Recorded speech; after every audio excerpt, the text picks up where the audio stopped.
Ang Magnolia Hotshots ay tuluyan na palalakasin yung kanilang roster, lalo na at ang balita ngayon ay baka i-trade na raw nila yung kanilang second round draft pick.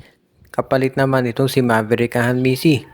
Ang veterano si Hanmisi ay gusto raw kunin ng Magnolia dahil kahit nakita nila na ito'y veterano na, maganda pa rin ang nilalaro para dito sa Terra Firma Jeep.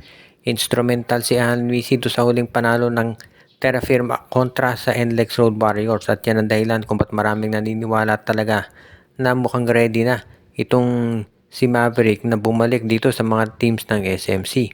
Maganda rin ang nilalaro naman nitong si Hanmisi at pwedeng-pwede sa Magnolia dahil ito'y pwedeng point guard, pwedeng shooting guard, no? Kaya magagamit ng iba't ibang posisyon ni Coach Tenorio kung sakasakali. Kaya nga sa tingin ko, iyan yung gagawin talaga ng Magnolia. Kukunin nila to si Maverick Hanmisi. Kung sakasakali naman yung second round draft pick na i-give up nila, okay lang yan. Dahil marami namang mga players ngayon ng Magnolia at pwede naman silang kumuha ng ibang draft pick kung kinakailangan sa iba't ibang mga teams, kabilang na rin itong Blackwater. Kaya nga maganda to, no, win-win to para sa Terra Firma at sa Magnolia. The Terra Firma, magkakaroon sila ng draft pick, madadagdagan sila yung mga players na pwedeng ipang-build up. At ito namang Magnolia, win now yan. Kaya gusto nila makuha na itong si Maverick Hanmisi. Kaya nga sigurado ako na may itong trade na to, hindi natin masasabi na lopsided dyan dahil pareho makikinabang mga teams.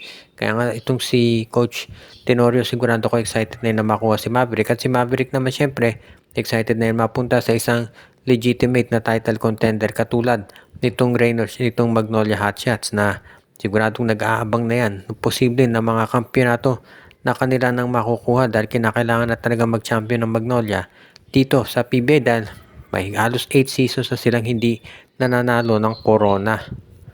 At ngayon naman, ang susunod nating report, ang Meralco Bulls daw ay nakikipag-usap ngayon dito sa Titan Ultra o rather dito sa Terra Firma Jeep dahil interesado sila doon sa first round draft pick nito, yung pang number 5. Parang nakikita na ng Meralco na kakailanganin nila ng mga dagdag pang mga players para maging mas malakas yung kanilang lineup dahil nadadaling na sila ng mga injuries at parang nahihirapan na talaga itong Meralco Bulls. Kaya nga sa tingin ko, mukhang iyan yung balak gawin ngayon nitong si Coach Luigi Trillo, makipag-trade dito sa Terra Firma. Maraming mga draft picks ng Terra Firma pero yung pang number 5 ang gustong kunin talaga ng Meralco. At willing daw silang i-offer na kapalit naman dyan itong si Brandon Bates. Pero para dito sa Terra Firma, hindi tiyak na tatanggapin nila yung offer nitong Meralco. Dahil baka higit pa kay Bates ang gusto nila makuha, baka ang hilingin nila ay si Jason Brickman. Ngayon, kung ibibigay yan ng Meralco, yun ang question. Kasi si Brickman, isa yun sa mga top point guards nila na ginagamit.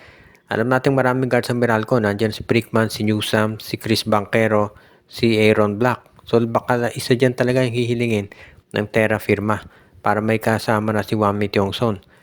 Hindi natin alam kung papayag itong Meralco, no? Kasi guard-oriented talaga yung kanilang roster. Kaya nga sa tingin ko itong Meralco Bulls mag-iisip talaga yan kung tatanggapin nila itong ino-offer na Terra Firma. Yun nga lang, Meralco may gustong makakuha doon sa draft pick ng Terra Firma. At understandably, syempre mataas yung hinihiling na kapalit ng Terra Firma dahil alam din ng Jeep yung value nitong darating na draft. Kaya iyan yung isa doon sa mga kinokonsidera ngayon ng management ni Coach at ni Coach Nenad Vucinic. Sa ngayon, no, itong Meralco Bulls naman, medyo nag-i-struggle ngayong conference. Kaya tumitingin na sila dito sa future sa pagkuha ng mga panibagong draft picks.